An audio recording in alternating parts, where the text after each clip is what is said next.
एक हरफे करबला फिर भी न लिखा जाएगा। बेशक।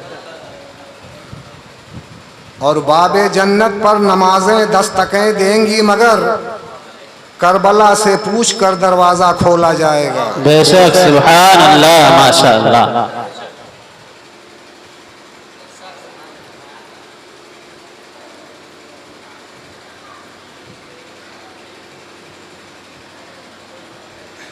तो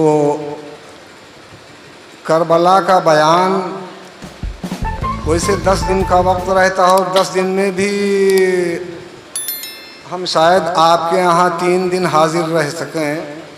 कल नहीं रहेंगे, परसों नरसों 2 दिन और हम आपके यहाँ हाजिर होंगे। 3 दिन में करबला के वाक़यात बयान किए जाएं या इस्लाम की तारीख़ बयान की जाए या जो सबसे अच्छा दीन था जिसे अल्लाह ने कहा है इन्न दीना इंदल्लाहिल इस्लाम, जो सबसे अच्छा दीन था, यकीनन अच्छा दीन, बेहतरीन दीन, लेकिन बदतरीन साजिशों का शिकार हो गया, या इस पे चर्चा की जाए। तो चर्चा के मौजू तो बहुत हैं और वक्त बहुत कम है। अगर तारीख़ी हकीकतें बयान की जाएं तो मेरे ख़्याल से चंद बातें ही आप तक पहुंचा पाने का वक्त है, बहुत ज़्यादा बातें आप तक नहीं पहुंच पाएंगी। बहरहाल इस हिसाब से आप लोग शरीक हों मजलिस में कि तकरीर यहाँ नहीं होती है। तकरीरें तो बहुत हुआ करती हैं, अक्सर तकरीरें होती हैं, लेकिन इस मजलिस को आप लोग दरसगाह समझें और हमारे मुकर्रिरीन हजरात भी इसे मजलिस नहीं बल्कि एक दरसगाह की हैसियत से बनाने की कोशिश करें कि जो आए वो कुछ पढ़ के जाए, कुछ सीख के जाए, कुछ इल्म ले के जाए। इसलिए कि तकरीर सुनने के बाद तो आदमी सब कुछ भूल जाता है, लेकिन पढ़ने के बाद बहुत कुछ याद रह जाता है। तो मैं चाहता हूँ कि ये मजलिस दरसगाह हो, तकरीर गाह ना हो। अब किस मौजू पर बात छेड़ी जाए? अगर हम ये देखें कि करबला का मौजू लेके आए तो करबला का नाम आते ही इमाम हुसैन का नाम जहन में आता है। अगर इमाम हुसैन का नाम लिया जाए तो करबला जहन में आता है। दोनों एक दूसरे के लाजिम मलजूम बन गए हैं, करबला और हुसैन। एक के बिना दूसरे का तस्वुर ही नहीं, ये हो ही नहीं सकता है कि एक आपके जहन में हो और दूसरा आपके जहन से निकल जाए। दोनों करबला और हुसैन लाजिम मलजूम बन गए।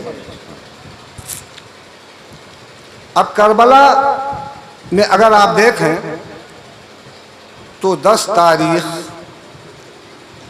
10 मुहर्रम 61 हिजरी, और इत्तेफाक से ये एक हुस्न इत्तेफाक ही कहा जाए कि 61 हिजरी में जब ये वाक़या रूनुमा हुआ था, जो तारीख और जो दिन उस वक्त पड़ा था वही इस साल भी है।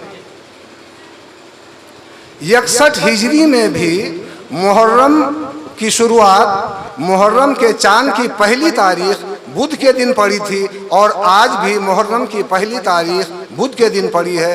हज़रत इमाम हुसैन का काफ़िला 2 तारीख को आके करबला में रुका था, उस दिन जुमेरात का दिन था। इस बार भी 2 तारीख को जुमेरात का दिन था। इस बार भी जुमेरात का दिन 2 तारीख को। और मैं यहाँ एक चीज़ और आप के समातों के हवाले कर दूँ, आप उसे अपने इल्म में महफूज कर लें। आपने बारहा सुना होगा, हर महीने में पहले जुमेरात को लोग नौचंदी जुमेरात मनाते हैं, कहते हैं नौचंदी जुमेरात है। ये नौचंदी जुमेरात का तस्वुर ही करबला से आया हुआ है। बेशक, सुभान अल्लाह। इसलिए कि इमाम हुसैन ने करबला में जब अपना खेमा लगाया, उस दिन नए चांद का पहला जुमेरात था, 2 तारीख थी। अब उसके बाद से हर महीने के पहले जुमेरात को हम लोग नौचंदी जुमेरात मनाते हैं।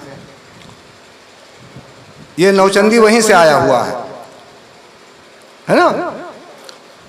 तो 10 तारीख को मेरा हुसैन दोपहर के बाद करबला में अकेला था, तन्हा था,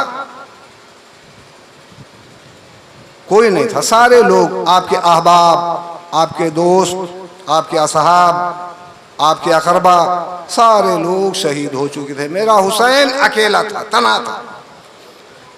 हुसैन की उसी तन्हाई का जवाब ये मजलिसें हैं। मैं आज ये मजलिसें बर्पा करके हुसैन से कहना चाहता हूं, लब्बैक या हुसैन, मैं हाजिर हूं। तुम तन्हा थे, आज ये मजलिसें उसी का जवाब है।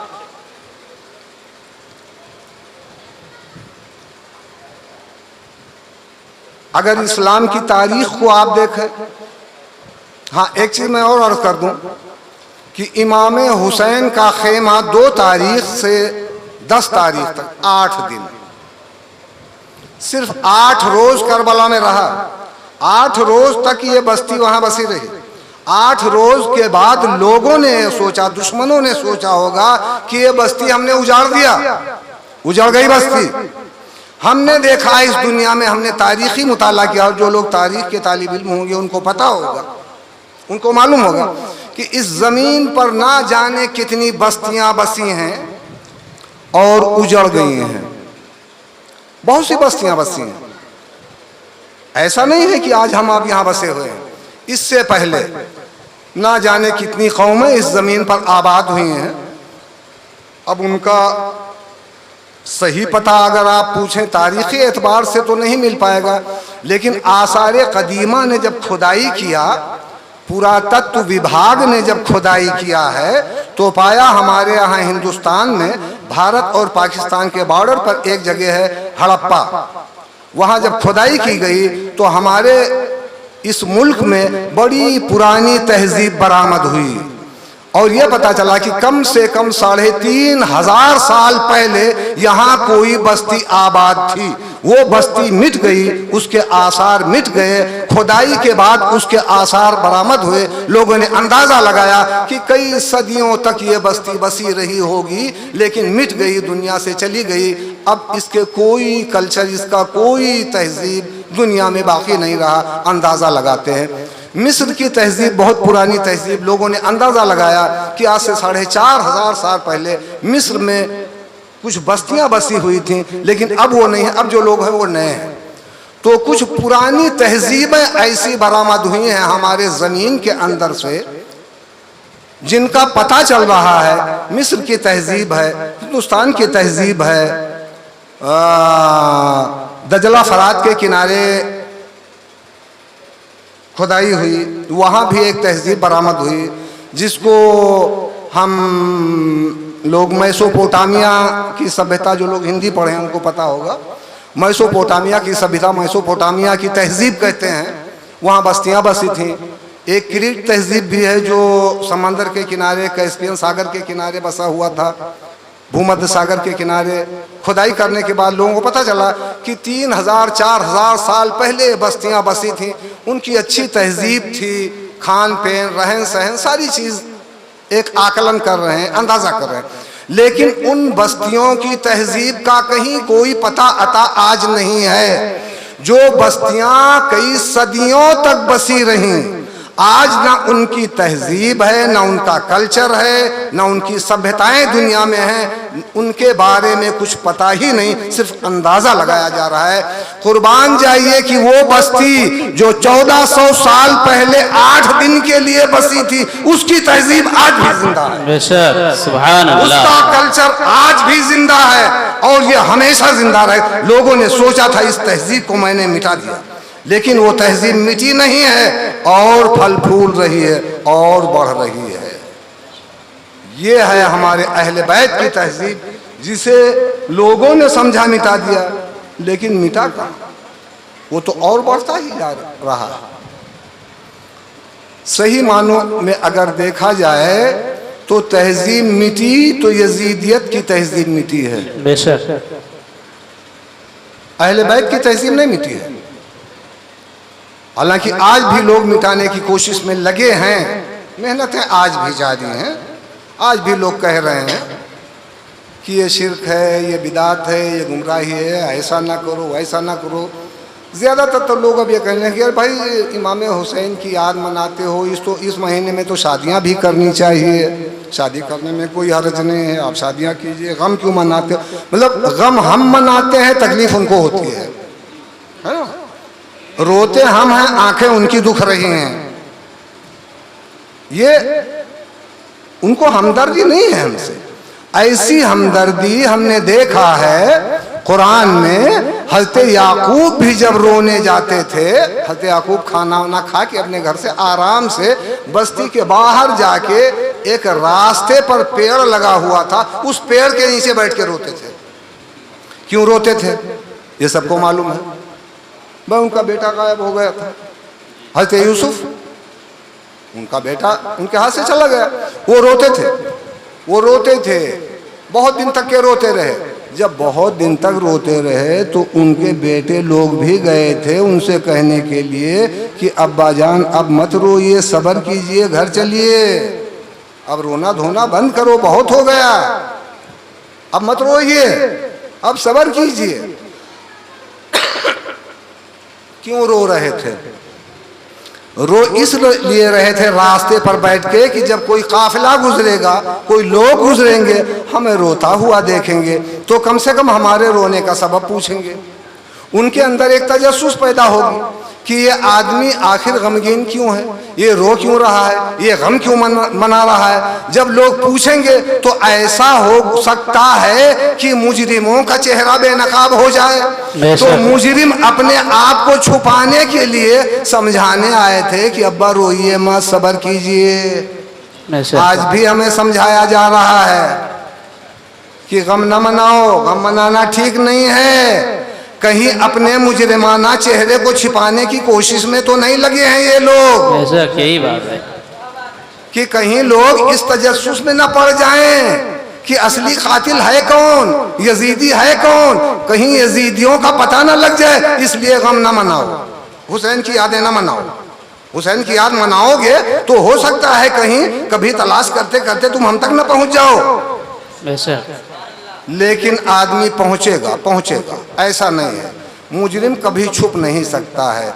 जब कोई बात होती है तो अक्सर लोग कहते हैं, आज भी कहते हैं कि अरे 14 सदियां हो गई, अब उसकी तहकीक की क्या जरूरत है? क्यों यार बिलावजे बाल में खाल निकाल रहे हो? क्यों तहकीक, क्यों गड़े मुर्दे उखाड़ना चाहते हो? गड़े मुर्दे ना उखाड़ो, ये कहावत भी आपने सुना होगा। ये कहावत तो बड़ी मशहूर है कि गड़े मुर्दे ना उखाड़ो। भाई गड़े मुर्दे ना उखाड़ो वही कहता है जिसने कत्ल करके नाजायज कत्ल करके गाड़ दिया होगा, वो चाहेगा ना खोदा जाए।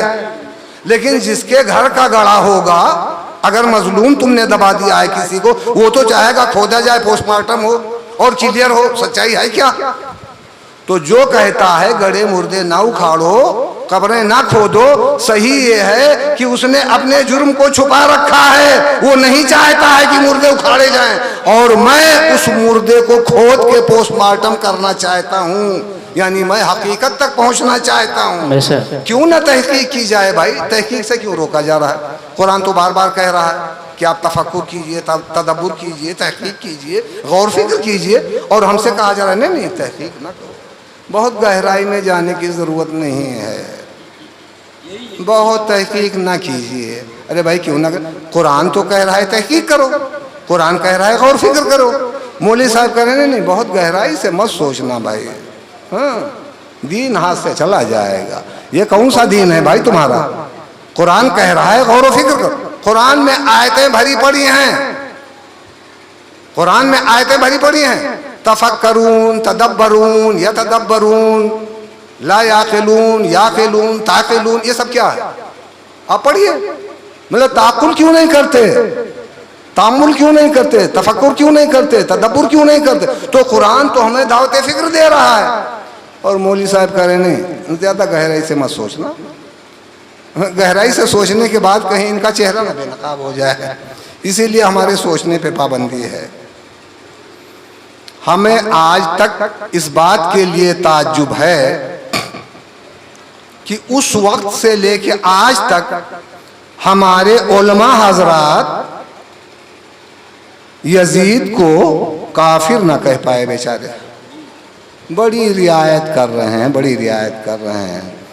हमारी एक साहब से बातचीत, देखो मैं तकरीर नहीं कर रहा हूँ, ये तकरीर नहीं है, ये गुफ्तगू है जो मैं आपके सामने अर्ज कर रहा हूँ, बल्कि ये है सही मानों में ये हमारे दिल का दर्द है जो मैं तुम्हारे सामने बयान कर रहा हूँ। ये हमारी तकलीफ है जो मैं तुम्हारे सामने बयान कर रहा हूँ। हमारी उनसे बातचीत हुई कि मौलाना साहब यजीद को काफिर क्यों नहीं कहते हो, हमारे अकाबिरीन ने उसे काफिर क्यों नहीं लिखा। तो उन्होंने जवाब दिया, मौलाना साहब कलमा पढ़ता था इसलिए हम कलमे का एहतराम करते हैं और कलमे के एहतराम की वजह से किसी को काफिर नहीं कहा जाता। वाह भाई, कलमे का एहतराम करते हो। मैंने कहा कलमे का एहतराम अगर करना है तो देवबंदी को आप क्यों काफिर कहते हैं भाई? कलमा तो वो भी पढ़ रहा है, कलमा तुम भी पढ़ रहे हो, तुमको भी दाती और मुशरिक कह रहा है, तुम उसको काफिर कह रहे हो, और कलमा तुम दोनों पढ़ रहे हो। तो इसका मतलब तुम कलमे का एहतराम नहीं कर रहे हो, तुम यजीद का एहतराम कर रहे हो। सच्चाई यही है, यही बात। ये झूठ है जो लोग कह रहे हैं कलमे के एहतराम में यजीद को काफिर नहीं कहा जाता है, वो बहुत बड़े झूठे हैं। कलमे का कोई एहतराम नहीं है। अगर कलमे का एहतराम होता तो आज एक दूसरे की तकफीर न की जाती, एक दूसरे को काफिर न कहा जाता। ये कलमे का एहतराम नहीं है। तो बड़ी रियायतें की जा रही हैं उसके साथ, बड़ी रियायतें बरती जा रही हैं यजीद के साथ। भाई क्यों उसे काफिर कहने से परहेज किया जा रहा है, मैं आज तक न समझ पाया। बहरहाल हमारे तो दिमाग में ये बात नहीं आ रही है। वो कलमा पढ़ रहा था, ठीक है, नमाजें पढ़ता रहा होगा, हो सकता है पढ़ी भी हो। नमाजें तो बहुत सारे लोग पढ़ते थे, मुनाफिक भी पढ़ते थे, नबी के पीछे पढ़ते थे, नबी के पीछे नमाज पढ़ते थे और जंगों से भाग जाते थे नबी को महाज पे छोड़ के।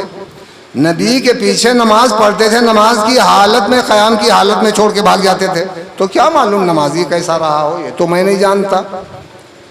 लेकिन काफिर ना कहने की वजह आज तक मेरे समझ में ना आई।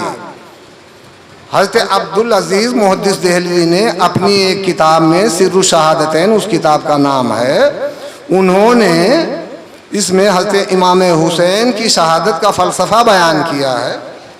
वो मैं अर्ज़ कर दूँ आपके सामने। अब्दुल अजीज़ मुहद्दिस देहलवी ने बयान किया है कि हमारे नबी करीम की सीरत में चूँकि सारी खूबियाँ मौजूद हैं लेकिन शहादत नहीं है, वाकई नहीं है। भाई नबी करीम को शहीद तो नहीं किया गया, ये तो सबको मालूम है। नबी करीम फितरी मौत दुनिया से गए, शहीद नहीं किया गया। तो जब शहीद नहीं किया गया, और जबकि हम ये कहते हैं, हमारा मानना ये है कि हुस्ने यूसुफ दमे ईसा यदे बैजादारी आंचे खूबा हमादार अंध तू तनहादारी, यानी जो खूबियाँ तमाम अंबिया में अलग अलग थीं वो सारी खूबियाँ मेरे नबी में जमा हैं। तो सारी खूबियाँ मेरे नबी में जमा हैं, शहादत तो नहीं है। कहाँ है, जरा हमें कोई बताओ भाई, नबी करीम की सीरत में शहादत कहाँ है? इसी शहादत की कमी को अब्दुल अजीज़ मुहद्दिस देहलवी ने पूरा किया है और ये लिखा है कि हज़रत इमाम हुसैन की शहादत को नबी की सीरत में जोड़ दी जाएगी और नबी की सीरत मुकम्मल हो जाएगी। यानी हज़रत इमाम हुसैन की शहादत नबी की सीरत को मुकम्मल कर रही है। अब मैं ये पूछना चाहता हूं कि नबी की सीरत को मुकम्मल करने के लिए अगर इमाम हुसैन की शहादत को आप जोड़ रहे हैं और अगर इमाम हुसैन की शहादत नबी करीम की शहादत है तो इमाम हुसैन का कातिल नबी का कातिल क्यों नहीं है? शहादत ले लोगे, कातिल को वहीं छोड़ाओगे, ये कौन से इंसाफ की बात है भाई? और अगर वो वाकई नबी का कातिल है तो नबी का कातिल चाहे रात दिन नमाज पढ़े, चाहे रात दिन कलमा पढ़े, वो काफिर ही होगा, काफिर ही हो सकता है, मुसलमान हो ही नहीं। या तो लोग कह दें कि अब्दुल अजीज मुहद्दिस ने झूठा लिख दिया, गलत लिख दिया, और अगर सही लिखा है तो कातिल को भी लेना पड़ेगा अगर शहादत ले रहे हो तो। ये तो नहीं हो सकता है कि आप शहादत ले लें और कातिल को वहीं छोड़ के चले आओ, ये तो हो ही नहीं पाएगा। तो हमारे अब्दुल अजीज मुहद्दिस देहलवी ने जो लिखा है, और ये सब के मुत्तफ़क़ा इमाम हैं, अब्दुल अजीज मुहद्दिस देहलवी, देवबंदी, बरेलवी, अहले हदीस, जमात इस्लामी, सारी जमातों के लोग इनको मानते हैं। ऐसा नहीं कि कोई इनको ना मानता हो, सभी मानते हैं। देखिए, मैंने जो आयत करीमा अभी पढ़ी है उस पर हमने कोई गुफ्तगू नहीं की है, ये तो ध्यान रखना। मैंने जो आयत करीमा अभी पढ़ी है उसको अभी मैंने छुआ भी नहीं है। अभी मैं कुछ एतराज़ात के जवाब सिर्फ देने में लगा हूँ कि इस जिस तरह की बातें समाज में उठती हैं, आपके कान